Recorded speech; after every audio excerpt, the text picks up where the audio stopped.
Death by fire. A common occurrence in the times that we live in.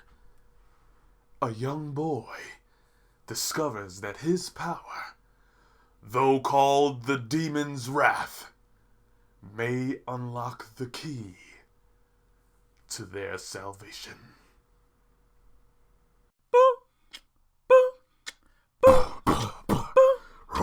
Brandino Wolfensteino.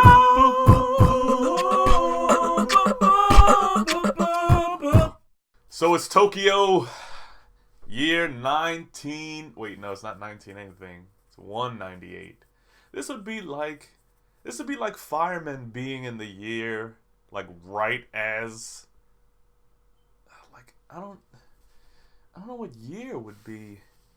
Because, you know, other countries have different New Years. But we open up with our main character, Shinra. Or Shima. No. I got it right the first time. Shinra. And we see that even though in the midst of a large and dangerous situation, he's pretty calm. Too calm.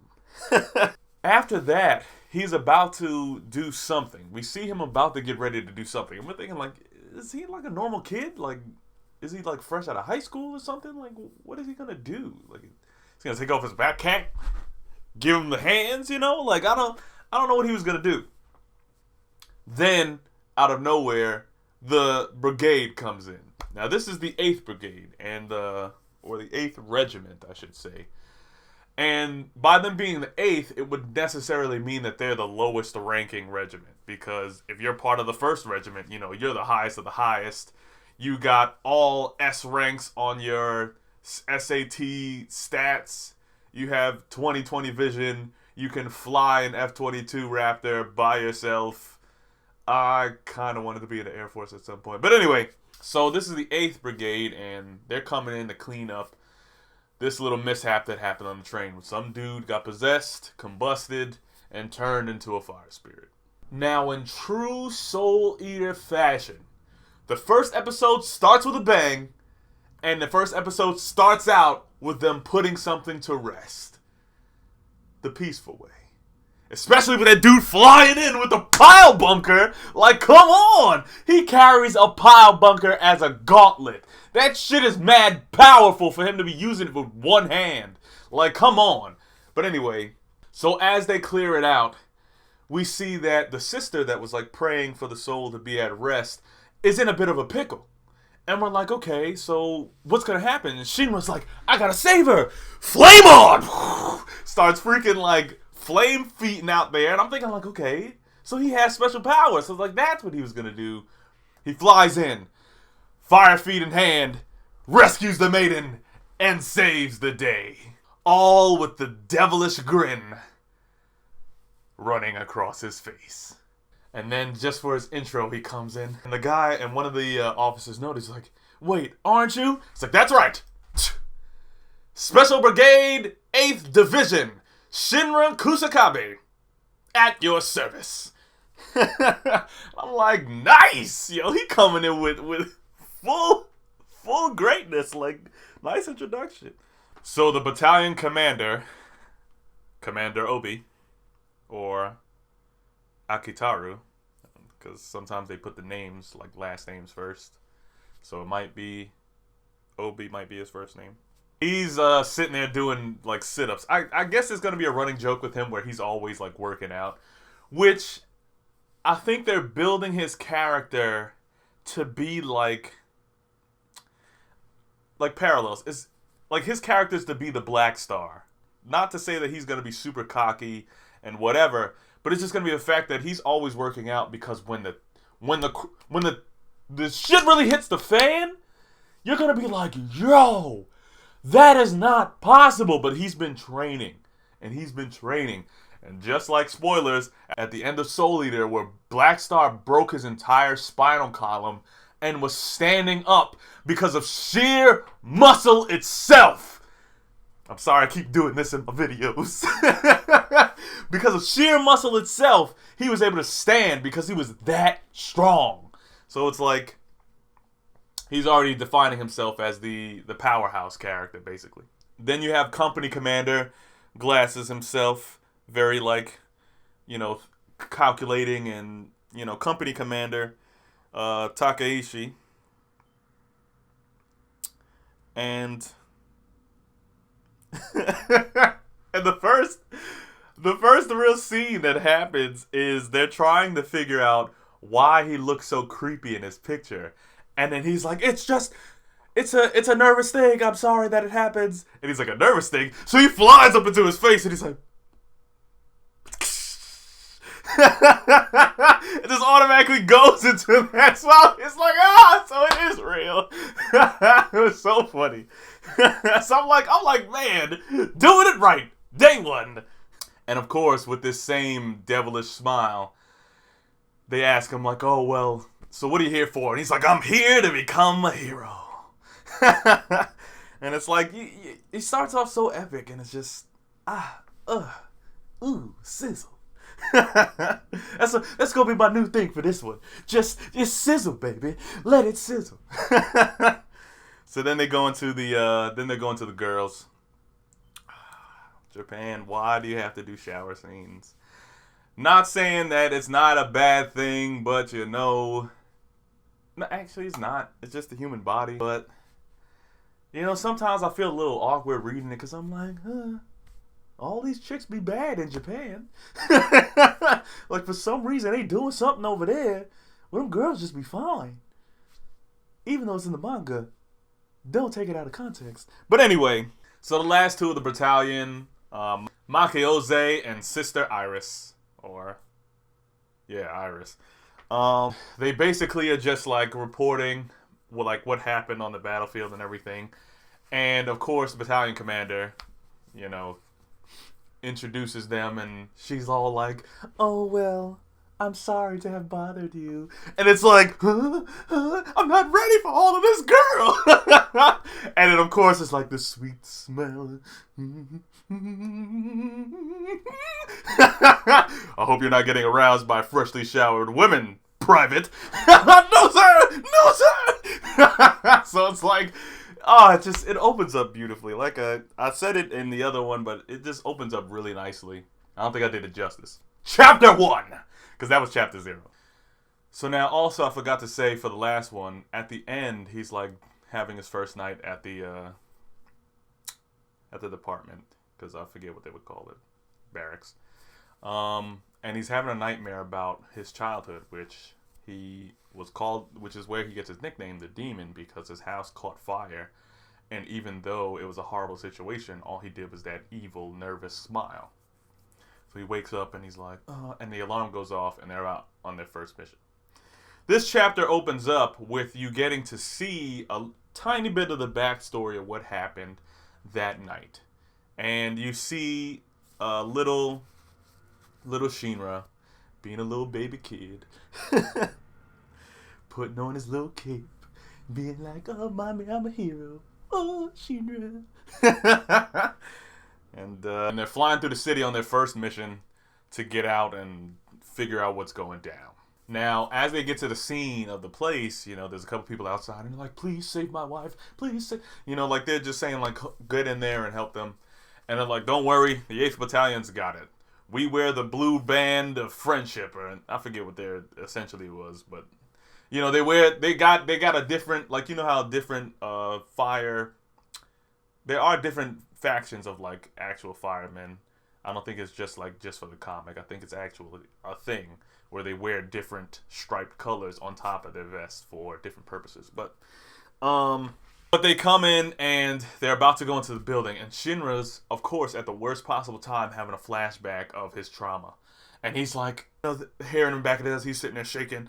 All you hear in the background, Mom! No, Mom! No, Mom! And it's like, you see it slowly, it's like, it's ripping him apart because it's his trauma. It's what happened to him. And of course, Maki being the kind-hearted, not saying that Sister Iris isn't, but she's the first one to notice. She's like, are you alright, Shinra? Wake up! And he's like, ugh. Getting back into the action, they go in. Now, as we've seen before, the combustion humans are usually just these weird, creepy, like, kind of like skeletal, I'm on fire.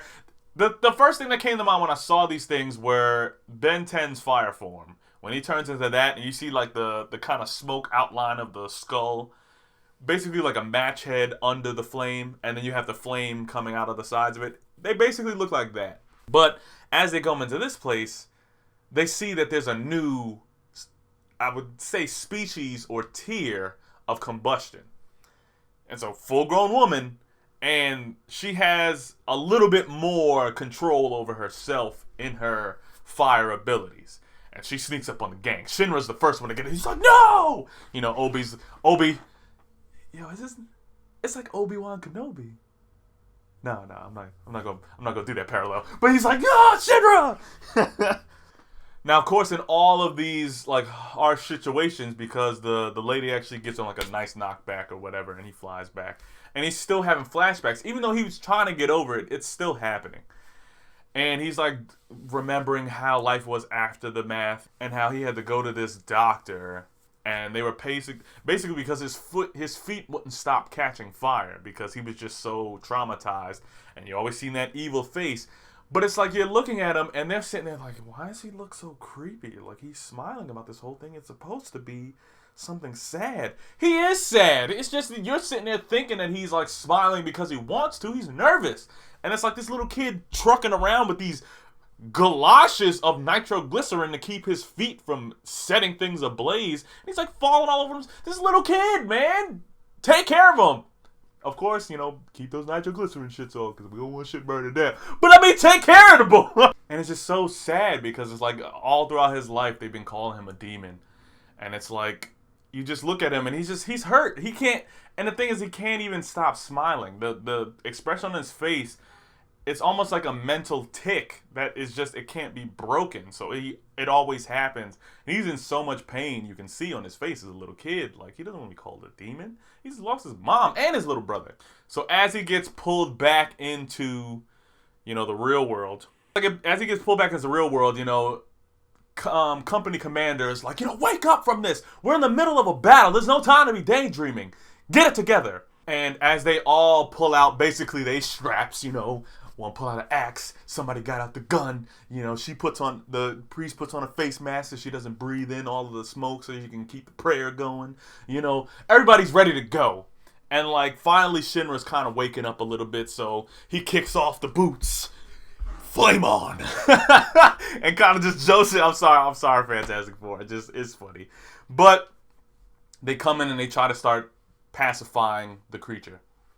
And at one point, Commander Obi's like about to hit the creature with probably his power bunker again, or maybe he's using an axe right now. But he's about to hit him with something, and the creature like caught on to him. So the creature's trying to burn him now. He's like, oh god, it's starting to get a little hot. Shinra comes up and hits his back and kind of diffuses all of the flame to kind of like basically like snuff her out for a second to give them a chance to actually take her down. Sorry, that was Maki. Said Shinra. Sorry, that was Maki. I'm sorry. Cause I'm still hyping about this power bunker. I'm sorry. I forgot Maki's the one that has she's a second generation fire control. I think the company commander is also one. And then Shinra is a third generation fire control with, well, not even fire control. He's a fire like nymph, almost like a different type of breed. But all the while that they're doing this and they're struggling with the creature, Shinra's like coming over his like, you know, I'm not a bad guy. I'm not a bad person. I'm a hero. And he kind of breaks out of that crap and then flies in. And then it's like that cute thing where you see like his last memory of his mom being nice to him. He's like, all right then, break a leg, baby. And he's like, huh? And he flies in with the full force of greatness. Gets down in that starter's running stance. You see the flames blazing. He's about to come out of the gate like a 5,000 Hemi horsepower gun cannon. Ida would be pleased. Flies in with so much force, so much heat, so much rocket propulsion, and flips all the way up and give this creature the most destructive, slamming, flying axe kick that you've ever seen. That heel was crazy. on top of that thing. I was like, woo! Woo! Sizzle.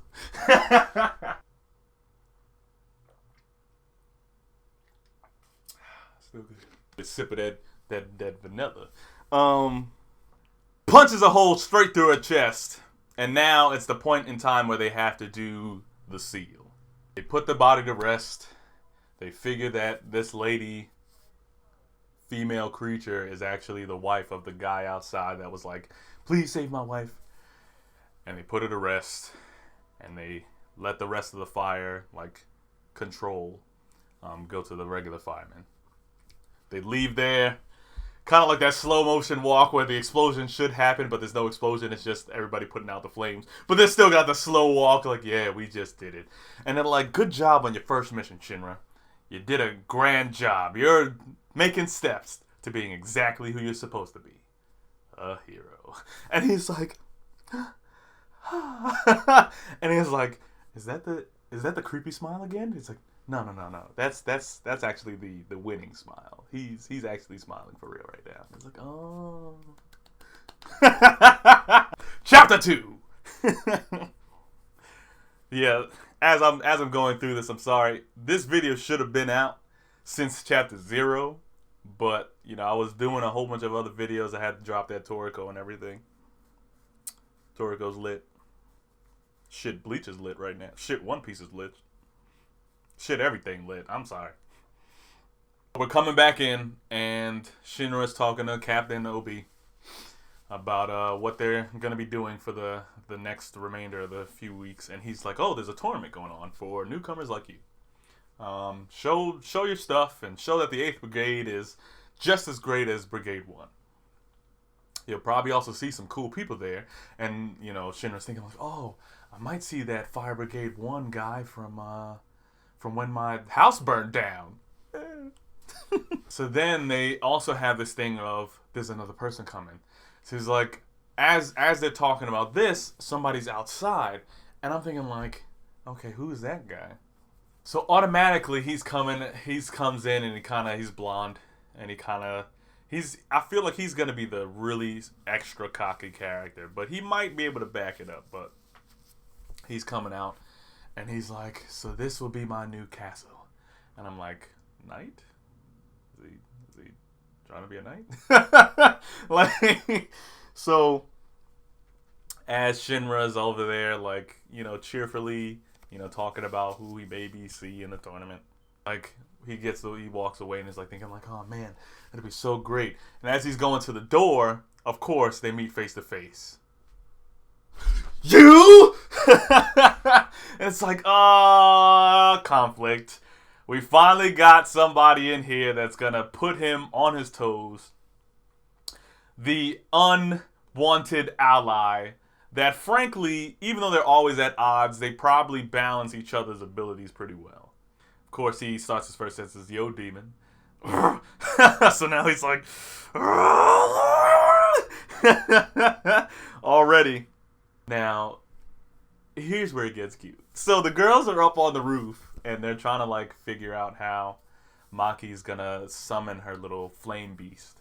And, of course, he says, like, well, I'm not like the third generations where they just ignite in the flames and can control it. I have to, like, start it from somewhere. So she, like, starts it up, and this little puff of flame comes up. Ooh, cute! And it's like this little cute little flame creature that's like, oh, it's a bubble.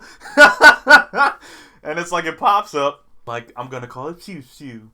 I can't fully pronounce this bullshit because it's basically a sound effect. It's not actually a word, so. But oh my god, look at that, adorable.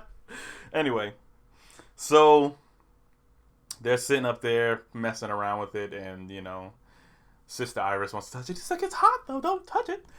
And right in the midst of this, the two come bursting in, battle ready. Of course, the fact that I feel like now that I'm kind of versed in anime, I could start to see some reoccurring things. Because, like, this kid wants to be a knight, and his name is Arthur. King Arthur, come on. And then later on, I'll say that. But he introduces himself as like, I'm Arthur Boyle, and he pulls out this sword without any blade, and I'm like, a bladeless hilt? What is that?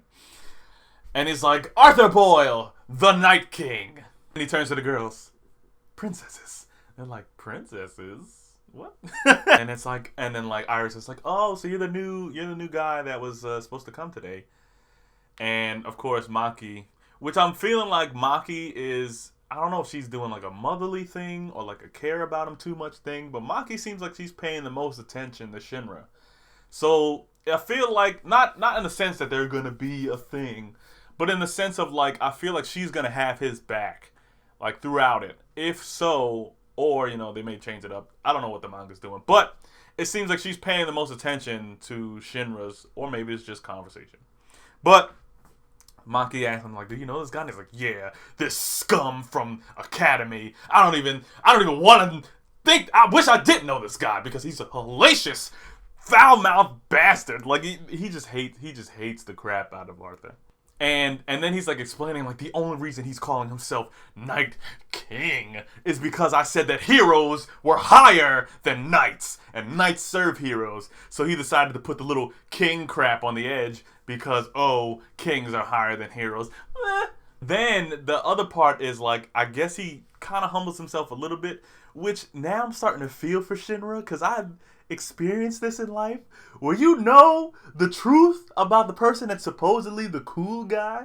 You know he ain't that cool, but for some reason nobody sees you to be cool. But anyway, so he's like, but he always does this like strong silent thing. It's not because he's calculating, it's just because he's dumb and he doesn't actually know, he doesn't have a way to articulate anything. So now he's just inexplicably popular because of it. He's like, well, you know, a king's got to do it. Then like, so then of course he comes back with a snarky report. He's like, and that's mainly because a king has cash or cachet, or I don't know exactly what the word is, but it's basically something to say like a king has a lot of followers because of his kingliness. And he's like, but I still got goodness too. Like Shinra's trying to be better. And then, of course, Iris being so sweet, she's like, you have plenty of... you have plenty. Like, don't count yourself out. She was like, oh. And then, of course, you know, he's always, like, poking the bear. Then Company Commander Hinoa walks in. Finally got his name right because he said it right there. Company Commander Hinoa walks in, and he's like, what's all the ruckus up here? Clean yourselves up. And, of course, Maki's the first to be like, Company Commander, nothing's going on. And he like looks at the little, which I was sad about. I was like, no, don't do it. He pours his coffee on like the little pew, and you can see it like violently coming to an end. And they're like, ah! I was like, oh God, not the flame. So he's like, you should know better than to play with fire. We're in a fire battalion. What's wrong with you, soldier? He's like, I'm sorry, sir. But basically, he's like, all right, before I send you 2 cadets out, we're going to make sure that you are capable of actually representing us as your first years. So your first practice test is going to be against Maki. She's like, me? Me? Why me? There could be someone else. It was like, is there any other Maki here? No, sir. So you can kind of see the connection between those two. And later on what happens is Sister Iris is asking the commander, like, well, you sure Maki is going to be able to, you know, take them out, because she seems like she kind of doesn't really have a good grip on her power, and like they're 3rd generations, like they're able to control themselves. And then the company commander was like, well, let me tell you this, 3rd generation or not, the veterans were here first, and the veterans came from 3 factions. The first factor is the Fire Defense Agency, which is basically where Commander Obi came from. He's been on the battlefield before. Thus is why he's the commander of this battalion. The second is the Holy Soul, which is basically where you're from. And last are us. Commander, myself, and Maki herself. The soldiers who fought on the front lines when this battle raged a little too out of control. We're soldiers. We were trained. So regardless of how strong they may be with their first year abilities, They're not trained. This is just a test to make sure that they're up to snuff. So basically, to skip ahead, because I'm not gonna say everything that happens, because I notice this is running a little long. So basically, you see that Maki is no chump, even though she has, sometimes a little trouble controlling her flame, or at least pulling it into existence. When it's time to kick up, she's got the guts. And we can see by the fact that she's able to diffuse any type of flame or even give it life. Shambles. Give it life by anything that she can kind of manifest. And you also learn, which is what I was going to say earlier, his little King Arthur, I'm already saying it. Arthur's sword is actually a plasma cutter. So which means it's pushed to the fourth state of matter, which, if you know science or if you know life, our sun is plasma. So what it is when something gets so hot that gas can't even, handle its heat, it becomes another form, another state, where the gas almost acts somewhat like a liquid and somewhat like a solid, but it's still kind of gaseous, which is basically plasma. So when plasma is created, it's a super heated thing. And the fact that he's using it as a blade means that this baby can cut. And it can't be snuffed out very easily. It's almost like the difference between having a live flame lighter and a torch. The torch burns hotter. So you sitting there, you can blow out a live flame lighter, but you can blow it all your might, and that torch isn't going anywhere. So plasma kind of works like that. The hotter it gets, the stronger it gets. So she takes out the scrubs, and they basically learn, don't mess with Maki when she's in soldier mode, because she is an animal. But when she's in her normal mode, she's goofy, and they're looking like, we really got chumped by this kooky girl? Ugh. She's still hot though. Right on. Now chapter 3 opens up on a ramen shop. Naruto! Why? Anyway. So you see the two are out here, and I'm guessing they're gonna have a play on each other, because there's just generally how the characters seem. Now, Shinra, if anything, I could say this play would be like a Obito to Kakashi, to where Shinra is the goofy one, but does have a calculating side, and Arthur is the more, even though he's calculating, he's a little bit less dense to certain things. So it's like they both have that play of the yin and the yang of each of their personalities, but you can see how they're going to balance each other out. And they're fighting in everything, whether it's fighting on the battlefield or who could finish their ramen first. Battle's on. So after they basically scarf down their meal and they're talking to Commander or Captain Obi, he's basically just telling them the runs arounds and just giving them nice advice, and Shinra's just wondering does this guy ever get mad, because he always seems somewhat chipper. I don't really see him really angry. It's kind of trying to figure out if he has a rage or anything, which of course all characters do. It's just the situation, and in the situation they are in, they're at a peacetime, so there's no really need for him to be all rah, there's no need, even though he's always in the gym. So now we're introduced to the church, aka the weapons locker of Brigade 8, and they're coming through and they're looking at some of the weapons, and they have this specially made axe for cutting through wood and metal or something like that. And of course we already see how Arthur's gonna be, because he's I don't need any other weapons. All I need is my trusty Excalibur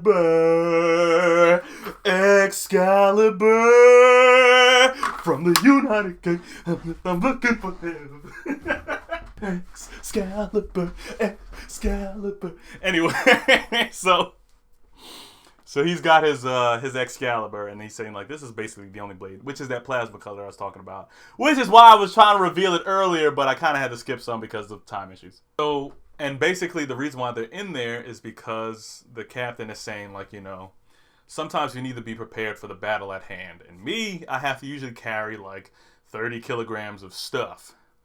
It's kind of heavy. So which is also why you see him working out a lot, because I'm thinking like he's got to carry that big ass pile bunker. He's probably got his battle axe, the 7 style axe, which is that axe I was talking about. He's probably got some other like armor plating to keep him. He wears that helmet across his face to make sure he doesn't get burned, but he can still see. Like he just it's a lot of stuff he has to wear. So that's another reason why you see him constantly pumping the iron, because you know he has to be able to carry all this stuff. So they go on to a new mission that just broke out. So as they hop into the Matchbox, which is the name of their truck, it's so cute how not cute. It's so cool how things link together. So they hop into the Matchbox and they are basically on their way, and they hear that it's a one-family house. So Captain Obi's like, you know, you might not have enough space to move around, so here, take the 7 style axe and make sure you conceal it, because we're supposed to be here to save people, and if we look like we're in here looking like barbarians, you know, they're not probably going to trust us. So we have to go in prepared for everything, but we have to look like we're just putting people to rest, because the people on the outside don't know what really goes on in here, because the flames are too bright and, you know, you can't actually see everything. And then, of course, you know, Arthur's like, you know, well, how am I going to conceal this big-ass sword? But anyway, they get to the place. So they're at the house, and basically they're like, all right, so the little girl's outside. And they're like, yeah, a couple months back, you know, her mother combusted too. So, you know, now it's her father, and she's thinking she's going to be next. Like, what are we going to do? And it's like, well, leave the girl be. Get ready to go in. So, of course, Shinra and Arthur are both pulling out the straps. And at that moment, you know, Obi looks back and he's like, come on, Shimmer, Arthur, come on. So he's like sitting them down. He's like, guys, this is not the time to be talking about this, but come on. I told you guys about the weapons. Keep them concealed. And of course, Arthur being very cocky, he's like, why should I conceal my weapon? This is my pride and joy. It should be in front, showing the people that I'm righteous and fighting for the peace.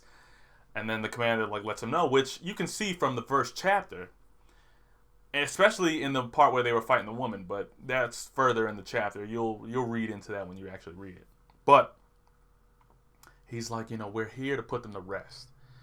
And sad to say, putting them to rest is frankly killing them. So we have to take out the body so that we can put the soul at peace. So with you walking in there with weapons blazing, it's not going to let this child know that we're in there saving her dad, even though after she already lost her mom, it's going to look like we're in there trying to kill her. So keep it down. So now before they can do anything, you know, the flames combust out of the house, and it's like this giant skull flies out. And they're sitting there wondering like, oh, what's happening? So it's like, it looks like is the flame being controlled? They look back at Maki and she's like, it's not me. Like, I'm not even in there. Like, what are y'all looking at? And then of course it starts to like do a little swirl and then turns into like a face, and it's like basically making fun of the brigade that's coming to try to put these people to rest. And of course it ends on a joke of just like Maki being the person like, are you doing it? It's like, it's not me. But we get a reveal of a new character with a very sinister smile. And he's like laughing it up as this house is starting to burn to a crisp. So we don't know what's going to happen in the next chapter, but what it's looking like is either this person is a straight up villain, or it could be one of those where he's a kind of like a Stein character, the way he starts out as a villain or seems like a villain, but really he's just like another commander or something from a different battalion. We don't know what they're going to do with it, but it's heating up. That's right, I used hot puns, because let it sizzle. So, ENEN no Shobutai, Fireman's Brigade, check it out. If you haven't checked it out already, by my man, Kubo of Soul Eater. So, check it out, and I hope you liked the video. Comment down below. Sorry it was so long. And don't let the fact that we need to know who is the controller of this power. And why is he so sinister? Get you down! Because the fiery dawn always rises on a new day. That thing would be to subscribe.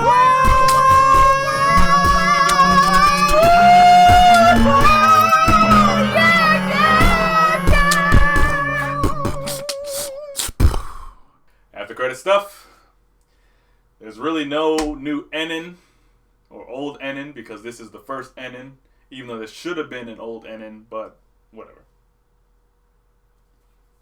So we're going to throw up there Toriko, Bokudo, Wisdom Wednesdays, Ansatsu, Nanatsu, Shingeki, One Punch Man, Radiant. You'll see all of them. Medium level.